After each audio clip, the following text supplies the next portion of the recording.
Assalamualaikum warahmatullahi wabarakatuh. Perkenalkan, kami dari mahasiswa STI Latifah Mubarokia Suryalaya, Prodi Manajemen semester 4. Video ini dibuat untuk memenuhi salah satu tugas dalam mata kuliah Manajemen Bisnis Islami dengan dosen pengampu Bapak Endang Sarip SHIMM dan Bapak Karom SPDI MM. Di sini kami akan membahas mengenai aneka ragam bisnis syariah kontemporer. Kami dari kelompok 6 yang beranggotakan Saiful Ramdan, Sri Rahayu Fitriani, Fitria Rahmawati, dan Tresna Resmaya. Perkembangan bisnis syariah kontemporer.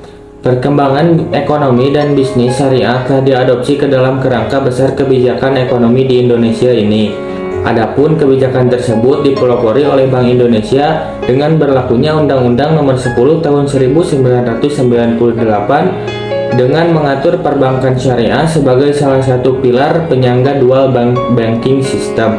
Momen penting dalam perkembangan perbankan syariah di Indonesia adalah dari pengalaman krisis ekonomi 1997 sampai 1998. Ternyata industri perbankan syariah tidak terseret badai krisis, melainkan menjadi salah satunya.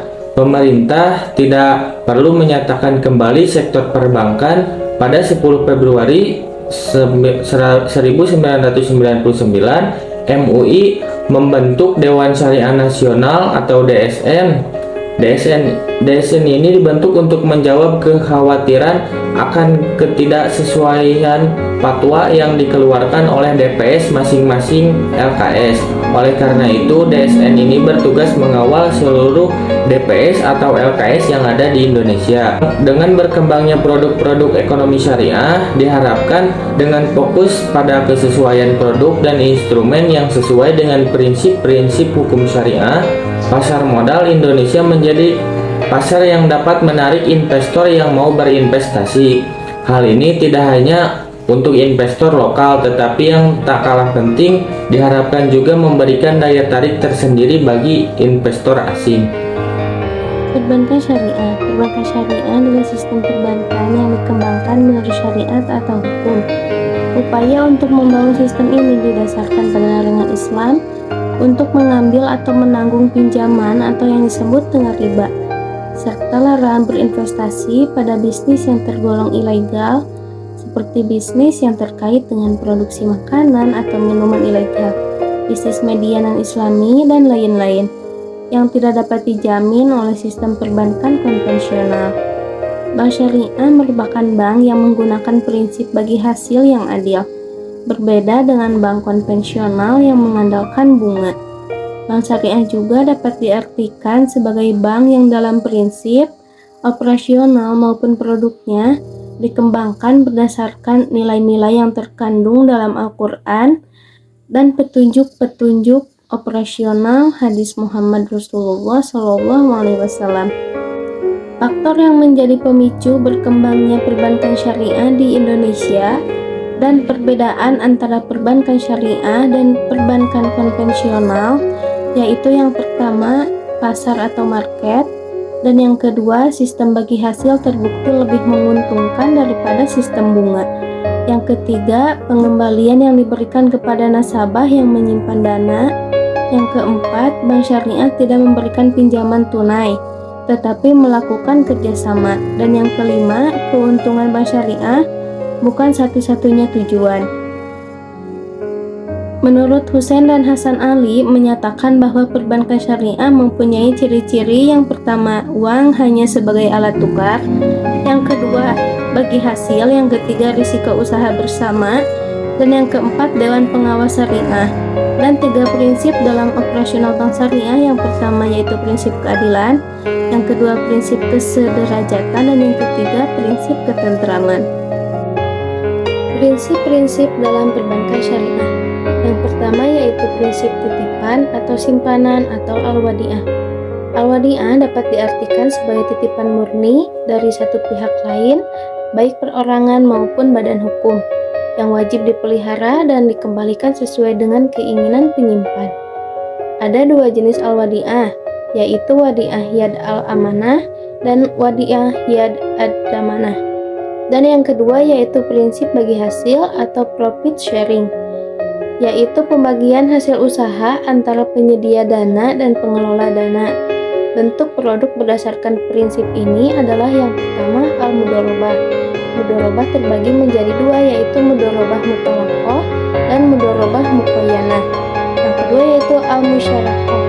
Al-musyarakah juga terbagi menjadi dua, yaitu musyarakah kepemilikan dan musyarakah akad. Dan yang ketiga yaitu prinsip jual beli al-tijarah, yaitu merupakan suatu sistem yang menerapkan tata cara jual beli. Bank menjual barang kepada nasabah dengan harga sejumlah harga beli ditambah keuntungan margin. Dalam al-tijarah terdapat al-murabahah, salam, dan istisna. Yang keempat yaitu prinsip sewa al-ijarah, adalah akad yang mengalihkan suatu kepentingan atas barang atau jasa dengan pembayaran upah sewa tanpa mengalihkan hak atas barang itu sendiri. Di sini ada ijarah sewa murni dan ijarah al-muntanhiyah bitamlik. Yang kelima prinsip jasa atau fee-based service, yaitu mencakup semua layanan non-keuangan yang disediakan oleh bank. Bentuk produk berdasarkan prinsip ini yaitu yang pertama ada al-wakalah, yaitu nasabah memberi wewenang kepada bank untuk melakukan layanan tertentu atas namanya sendiri. Yang kedua ada al-kafalah, yaitu memenuhi kewajiban pihak kedua atau penjamin. Yang ketiga ada al-hawalah, yaitu merupakan pengalihan utang dari satu debitur ke debitur lain yang terpaksa menanggungnya. Yang keempat ada arah, yaitu menyimpan beberapa properti peminjam sebagai jaminan untuk pinjaman. Dan yang kelima ada al-qard, adalah pemberian harta kepada orang lain yang dapat diambil atau diminta. Prinsip penyaluran dana dalam bentuk bank syariah menurut dana terbagi menjadi 4 akad perjanjian. 1. Akad jual beli. A. Murabahah, transaksi jual beli di mana bank syariah menyebutkan keuntungannya. B. Salam, transaksi jual beli yang barang dagangannya belum ada. C. Istisna, transaksi buy to buy mirip dengan salam. 2. Akad sewa, transaksi ijarah, transaksi adanya perpindahan manfaat. 3. Akad bagi hasil. A. Musyarakah merupakan bentuk umum dari usaha bagi hasil. B. Mudharabah, bentuk khusus musyarakah dalam produk perbankan syariah. 4. Akad pelengkap. 1. Alih utang piutang atau hiwalah. 2. Gadai atau arahan. 3. Pinjaman uang atau qard. 4. Perwakilan atau wakalah. Kita ada operasional perbankan syariah. Perbankan adalah lembaga yang menjalankan 3 fungsi utama, yaitu menerima simpanan, meminjamkan, dan layanan pengiriman uang. Pada masa Rasulullah, fungsi bank adalah menerima simpanan, meminjam uang untuk keperluan konsumsi dan usaha, serta mentransfer dana. Perbedaan bank syariah dan konvensional. 1. Akad dan aspek legalitas. 2. Lembaga penyelesaian sengketa. 3. Struktur organisasi. 4. Bisnis dan usaha yang dibayar. 5. Lingkungan budaya kerja. Mungkin cukup sekian yang dapat kami sampaikan. Terima kasih atas perhatiannya dan mohon maaf apabila banyak kesalahan. Wassalamualaikum warahmatullahi wabarakatuh.